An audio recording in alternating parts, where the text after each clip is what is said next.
Assalamualaikum warahmatullahi wabarakatuh. Alhamdulillah wassalatu wassalamu ala Rasulillah Sayyidina wa Maulana Muhammad bin Abdullah wa ala alihi wa ashabihi wa man walah wa la hawla wa la quwwata illa billah amma ba'dah. Ada kisah di sebuah kitab Masyhuriyah, yaitu kisahnya seorang Bahram al-Majusi. Bahram al-Majusi adalah orang Majusi, penyembah api. Ya, orang ini itu semasa hidupnya itu dipenuhkan dengan melakukan banyak-banyak maksiat. Hidupnya serba maksiat. Bahkan dirinya saking ahli maksiatnya, itu anaknya itu diperistri olehnya, melanggar syariat pula. Pada zaman Nabi Adam pun tidak bisa seperti itu, menikah seperti itu. Lah ini malah udah zaman jauh setelah zaman Rasulullah Muhammad SAW. Ini beliau menikahi anaknya. Karena saking cantiknya anaknya, karena saking kayanya dirinya, akhirnya tidak ada orang yang berani melamar anaknya. Itu. Tetapi di sini Allah memberikan dia rezeki yang tidak bisa kita sangka-sangka, yaitu rezeki kematian dengan mati yang husnul khatimah, mati yang sangat baik, masuk surga dirinya. Karena apa? Nah, karena suatu ketika dirinya itu kan sedang merayakan pesta pernikahan dengan anaknya. Di situ dirinya itu melihat ada orang yang membawa obor dari jauh. Itu kelap-kelip kayak maju mundur. Tak lama kemudian mau mendekat jauh lagi.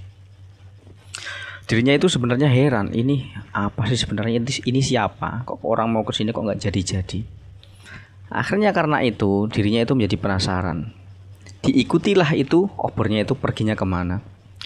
Ternyata setelah diikuti itu adalah seorang ibu-ibu yang mempunyai banyak anak. Di situ dirinya mengikuti sampai ke rumahnya, mengintiplah si Bahram dari sebuah lubang rumahnya. Di situ ternyata melihat anak-anaknya pada kelaparan, belum pada makan.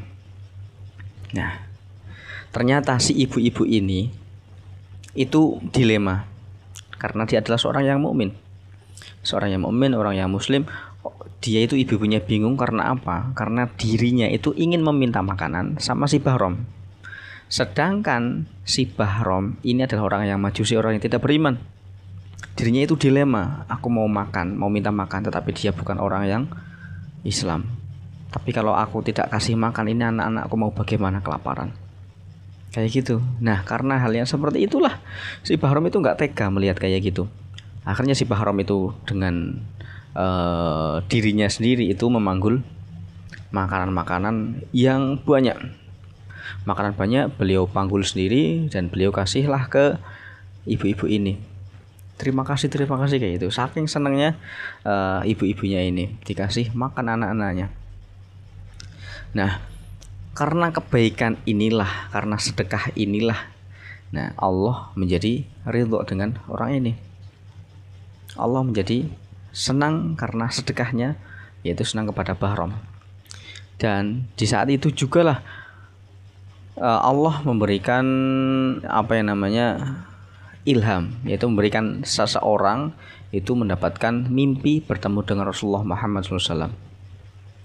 Si orang tersebut mendapatkan mimpi bertemu dengan Nabi, bahwasanya Nabi Muhammad mengatakan, aku memberikan salam kepada Fulan bin Fulan, memberikan salam kepada dia. Terus alamatnya ada di sini.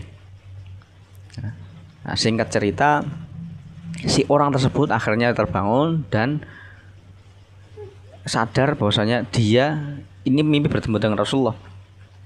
Nah, setelah itu beliau mencarilah di mana itu yang namanya orang yang disebut oleh Rasulullah Muhammad.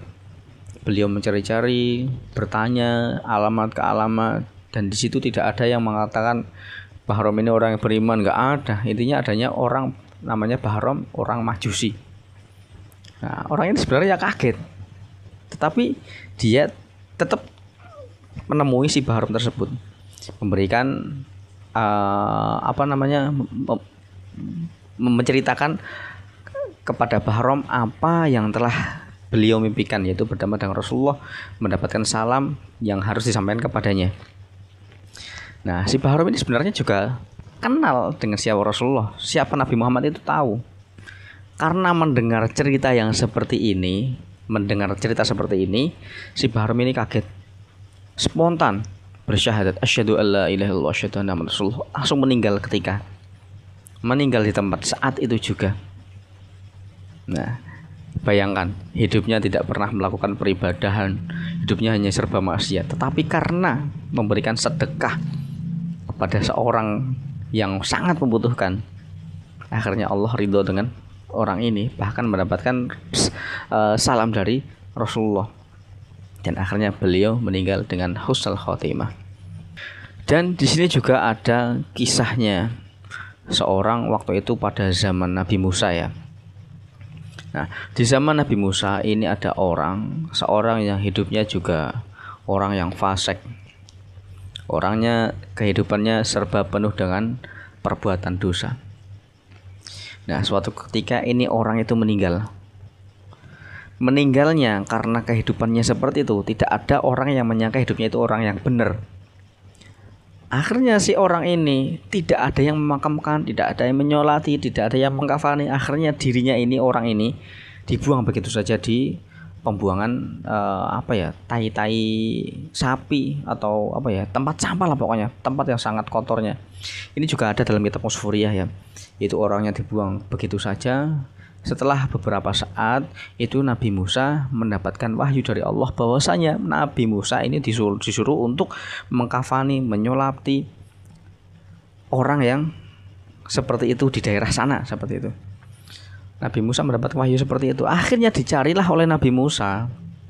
Dicari, ketemulah tempatnya. Di situ menemui warga yang ada di sana, dan warga ditanyain, "Hai warga, kenapa kamu seperti ini kepada orang itu?" Nah, para warga itu menjawab bahwasanya hidupnya seperti ini.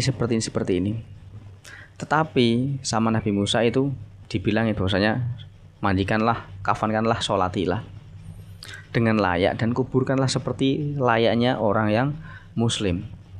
Nah, ternyata singkat cerita, kenapa orang ini kok begitu istimewa, bahkan sampai Nabi Musa ya sendiri yang mendapatkan wahyu tersebut untuk menolongnya.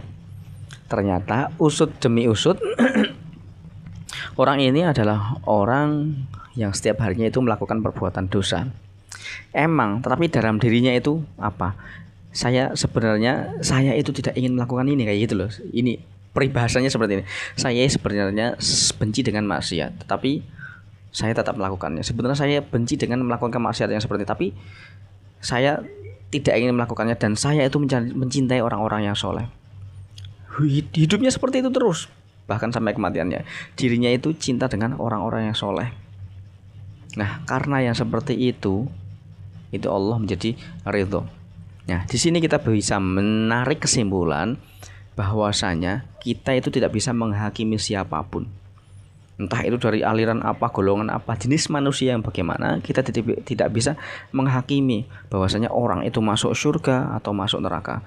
Yang jelas kita harus selalu berhusnudzon bahwa siapapun orangnya, dari latar belakang seperti apapun, bahkan hatta orang ahli berzina, bahkan anaknya ahli berzina, itu belum tentu ahli neraka. Makanya kita tidak bisa memvonis seseorang. Bisa jadi kita yang seperti ini, kita merasa paling suci, ternyata kita sebagai ahli neraka, kita nggak tahu, wallahu a'lam. Makanya akhir hayat seseorang itu tergantung Allah mau masukkan dia kemana. Makanya jangan sampai kita berprasangka buruk. Nah, di sini juga ada kisahnya seseorang yang hidupnya serba ibadah. Bahkan punya banyak santri, mempunyai banyak karomah. Iya loh, punya karomah. Ya, santrinya pun bisa terbang-terbang, naik tampah bisa terbang. Ya, mohon maaf ini ceritanya agak kayak orang-orang kaum sebelah ya. Ya, tapi ini emang ceritanya seperti ini. Santrinya bisa terbang-terbang, pokoknya dirinya itu punya karomah yang banyak. Tetapi diujilah oleh Allah dengan minum khamr. Akhirnya singkat cerita dirinya minum khamr, terus berzina, terus akhirnya membunuh. Itu karena cuma khamr. Awal mulanya ceritanya seperti ini. Dirinya itu kan ahli ibadah. Ya, suatu ketika ada orang yang mendatangi musolanya. Nah, di situ ada orang mendatangi musolanya terus sholat ibadah, pokoknya serba ibadah lah. Orangnya itu ibadah bertapa berhari-hari nggak makan. Sampai si akhirnya ini orang itu kan namanya itu kan Pak Kiai Barseso lah kalau zaman sekarang, Kiai Barseso. Si Barseso ini heran, ini orang bisa seperti ini caranya gimana? Ini karena ibadahnya ini merasa kalah sama ini. Ternyata itu adalah iblis.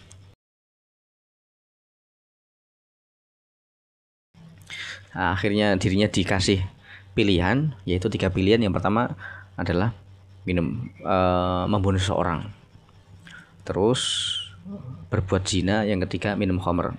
Dirinya kayak gini, kenapa harus melakukan seperti ini? Karena ketika kamu melakukan seperti ini, salah satu dari ini, maka kamu akan merasakan kecewa, merasakan merasa bersalah banget. Akhirnya bertobat dan akhirnya bisa ibadah selama ini kayak dia. Dan akhirnya dirinya itu mulailah terbujuk. Akhirnya dirinya mengambil yang paling ringan, yaitu dengan cara minum khamr. Ternyata setelah minum khamr, dirinya itu malah pikiran kemana-mana, akhirnya berzina. Dan karena berzina takut dianya itu ketahuan sama warga, akhirnya dibunuh lah. Nah, akhirnya tetap ketahuan juga. Akhir cerita ketahuan, akhirnya dia itu sampai disalib. Nah, sampai dipukuli lah pokoknya. Dan suatu ketika dirinya itu datanglah itu orang yang menyamar sebagai iblis yang menyamar sebagai orang ahli ibadah itu datang lagi.